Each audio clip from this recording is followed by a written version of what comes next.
पहली दो वीडियो में 60 प्रश्न कर रखे हैं, अब 240 तक देखेंगे। ठीक है, PDF अगर चाहिए आपको कमेंट बॉक्स में बताएं, हम लिंक दे देंगे आपको। ठीक, तो शुरू करते हैं आज की वीडियो।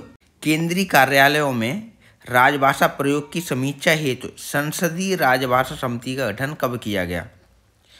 तो इसकी समीक्षा के लिए 1976 में इसका गठन किया गया था। ठीक, अगला प्रश्न है, संसदीय राजभाषा समिति का गठन किसकी अध्यक्षता में किया गया?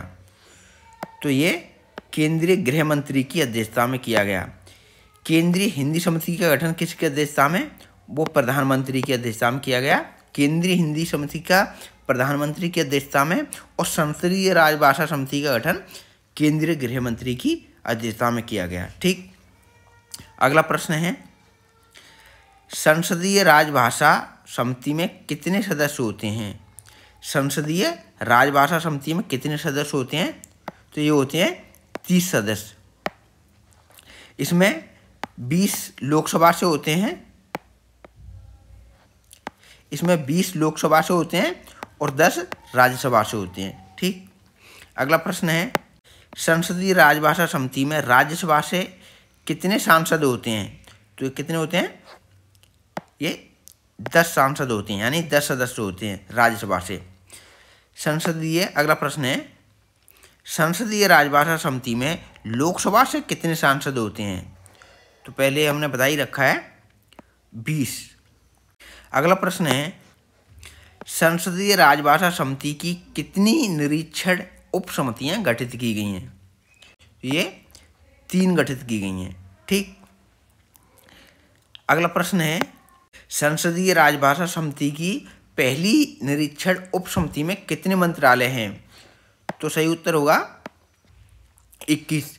पहली में 21 हैं, दूसरी में 13 हैं और तीसरी में 15 हैं। ठीक, अगला प्रश्न है, संसदीय राजभाषा समिति की दूसरी निरीक्षण उप समिति में कितने मंत्रालय हैं? तो ये 13 मंत्रालय हैं। अगला प्रश्न है, संसदीय राजभाषा समिति की तीसरी निरीक्षण उप समिति में कितने मंत्रालय हैं? तो ये 15 मंत्रालय हैं। पहली में 21, दूसरी में 13 और तीसरी में 15 मंत्रालय हैं। ठीक, अगला प्रश्न है, संसदीय राजभाषा समिति की निरीक्षण उप समिति के संचालक को किस रूप में पदनामित किया गया है? तो उसको क्या बोला जाता है? संयोजक। रेल मंत्रालय संसदीय राजभाषा समिति की किस उप समिति के अंतर्गत आता है? तो ये दूसरी समिति के अंतर्गत आता है रेल मंत्रालय। ठीक, अगला प्रश्न है, गृह मंत्रालय संसदीय राजभाषा समिति की किस उप समिति के अंतर्गत आता है? तो ये पहली उप समिति के अंतर्गत आता है। अगला प्रश्न रहेगा, संसदीय राजभाषा समिति की कौन सी उप समिति अपने प्रतिवेदन का मसौदा तैयार करती है? तो इसका सही उत्तर होगा आलेख व साक्ष्य उप समिति। अगला प्रश्न है, नगर राजभाषा कार्यान्वयन समिति के कार्यकलापों की समीक्षा के लिए कौन सी संसदीय राजभाषा समिति गठित की गई है? तो इसका सही उत्तर होगा आलेख व साक्ष्य उप समिति। अगला प्रश्न है, संसदीय राजभाषा की आलेख व साक्ष्य उप समिति में कितने सदस्य हैं? तो सही उत्तर होगा 7 सदस्य होते हैं। अगला प्रश्न है, संसदीय राजभाषा समिति अपना प्रतिवेदन किसे प्रस्तुत करती है? तो सही उत्तर होगा इसका राष्ट्रपति को। अगला प्रश्न है, संसदीय राजभाषा समिति द्वारा पहला प्रतिवेदन राष्ट्रपति को कब प्रस्तुत किया गया था? तो सही उत्तर होगा इसका 1987 में। अगला प्रश्न है, संसदीय राजभाषा समिति को दिए गए आश्वासन की पूर्ति के लिए कितनी अवधि निर्धारित की गई है? तो इसका सही उत्तर होगा 6 महीने। अगला प्रश्न है, संसदीय राजभाषा समिति को दिए गए आश्वासन की पूर्ति न होने की स्थिति में इस समिति को कितनी बार बढ़ाया जा सकता है? तो इसको 2 बार बढ़ाया जा सकता है। सही उत्तर क्या है? 2 बार। अगला प्रश्न है, संसदीय राजभाषा समिति को दिए गए आश्वासन की पूर्ति संबंधी कागजात पर किस स्तर के अधिकारी का अनुमोदन होना चाहिए? तो इसका सही उत्तर होगा संयुक्त सचिव स्तर के अधिकारी का। अगला प्रश्न है, दैनिक सरकारी सामान्य कामकाज के अतिरिक्त हिंदी पुस्तकालय का प्रभार संभालने पर कितना प्रतिमाह भत्ता देय होगा? तो इसका सही उत्तर होगा 1000 रुपये प्रतिमाह। अगला प्रश्न है, रेलवे बोर्ड की व्यक्तिगत नगद पुरस्कार योजना के अंतर्गत कितनी राशि प्रदान की जाती है? तो कितनी प्रदान की जाती है? सही उत्तर होगा इसका 3000 रुपये। अगला प्रश्न है, रेलवे बोर्ड की व्यक्तिगत नगद पुरस्कार योजना के अंतर्गत कौन से वर्ग के अधिकारी व कर्मचारी पात्र हैं? तो सही उत्तर होगा इसका लिपिक वर्गीय कर्मचारी और JA ग्रेड के अधिकारी, यानी दोनों। JA बोले तो जूनियर असिस्टेंट ग्रेड के अधिकारी। ठीक। अगला प्रश्न है, क्षेत्रीय हिंदी निबंध, वाक्य तथा टिप्पण तथा प्रारूप लेखन प्रतियोगिता में कितने प्रेरणा पुरस्कार निर्धारित किए गए हैं? तो इसका सही उत्तर होगा 3। अगला प्रश्न है, क्षेत्रीय हिंदी निबंध, वाक्य तथा टिप्पण एवं प्रारूप लेखन प्रतियोगिता में भाग लेने के लिए कौन पात्र हैं? तो इसका सही उत्तर होगा लिपिक वर्ग तथा JA ग्रेड के अधिकारी, यानी दोनों।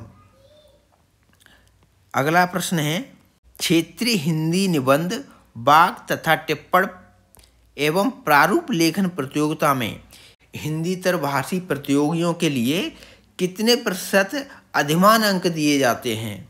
तो इसका सही उत्तर होगा 10%। अगला प्रश्न है, अखिल हिंदी निबंध, वाक्य तथा टिप्पण एवं प्रारूप लेखन प्रतियोगिता में कौन अधिकारी या कर्मचारी भाग ले सकते हैं? तो इसमें हिंदी भाषी और अहिंदी भाषी, यानी जिसको हिंदी नहीं आती है, सभी भाषी अधिकारी एवं कर्मचारी इसमें भाग ले सकते हैं।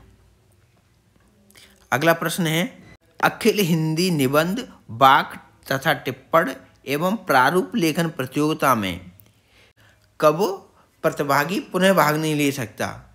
तो इसका सही उत्तर होगा अखिल स्तर पर प्रथम स्थान प्राप्त करने पर।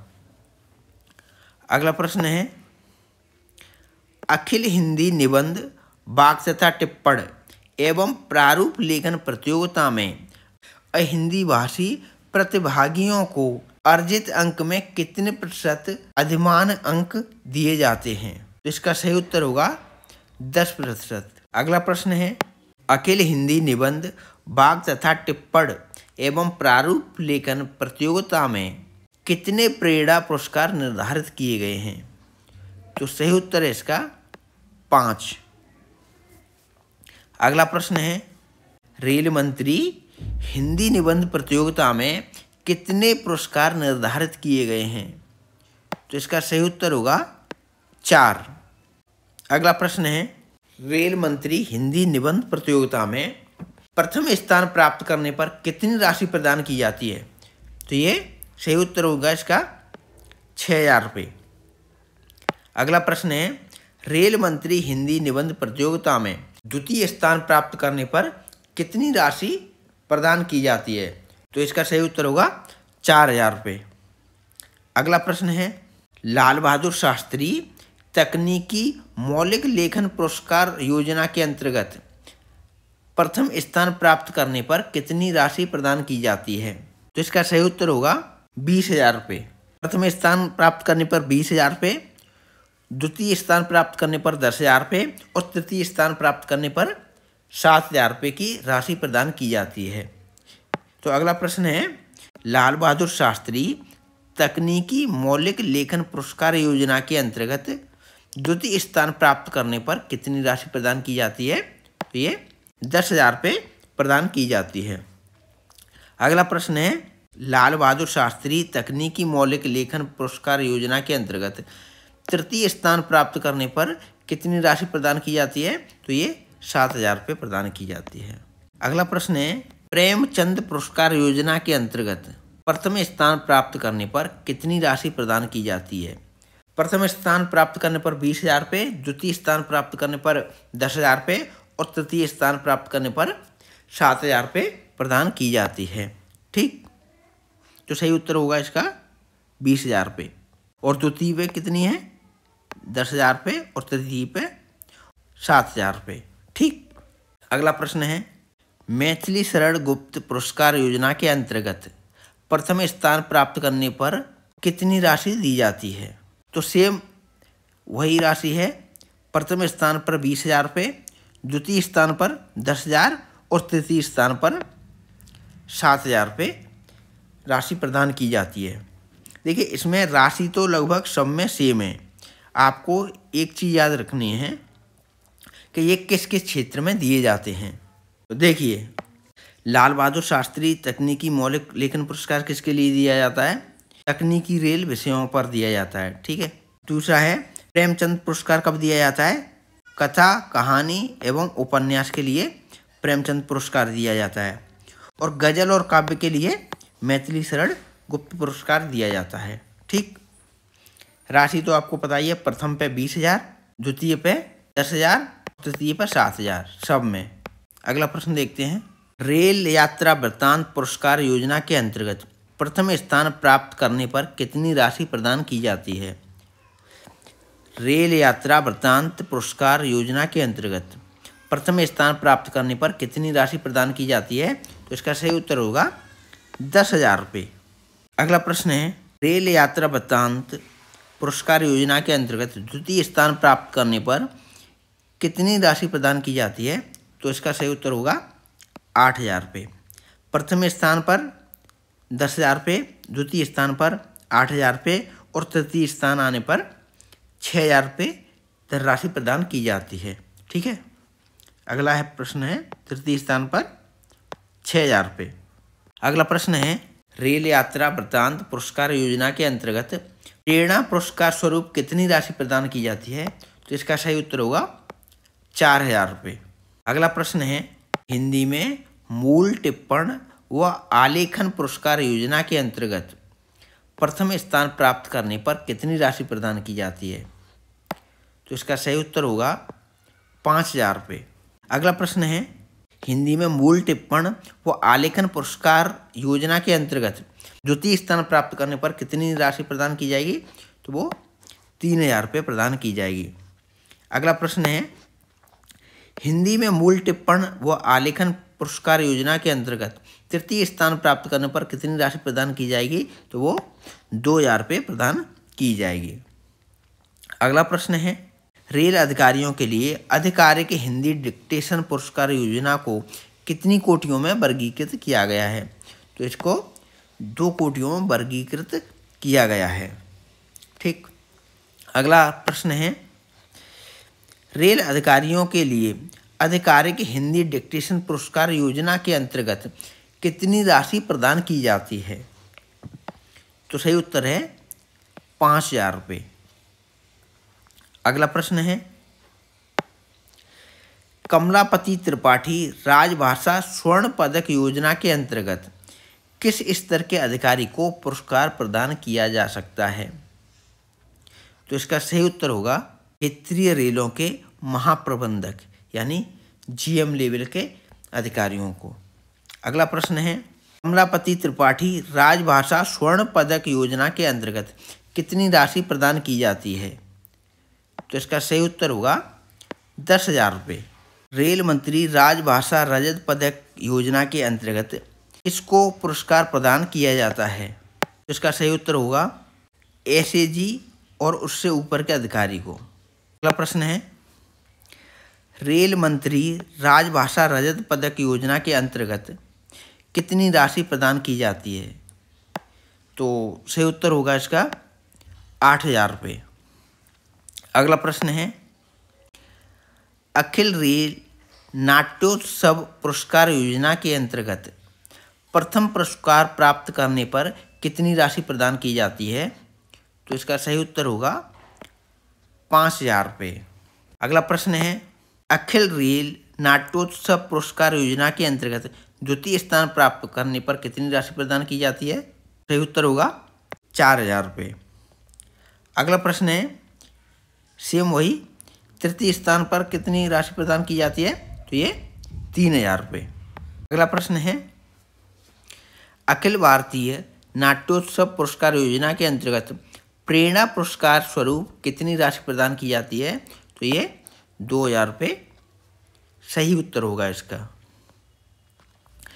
अगला प्रश्न है, अखिल रेल नाट्योत्सव पुरस्कार योजना के अंतर्गत कुल कितने पुरस्कार प्रदान किए जाते हैं? तो इसका सही उत्तर होगा 21 पुरस्कार। अगला प्रश्न है, अखिल रेल नाट्योत्सव पुरस्कार योजना के अंतर्गत कितने प्रेरणा पुरस्कार प्रदान किए जाते हैं? तो ये सही उत्तर होगा इसका 3।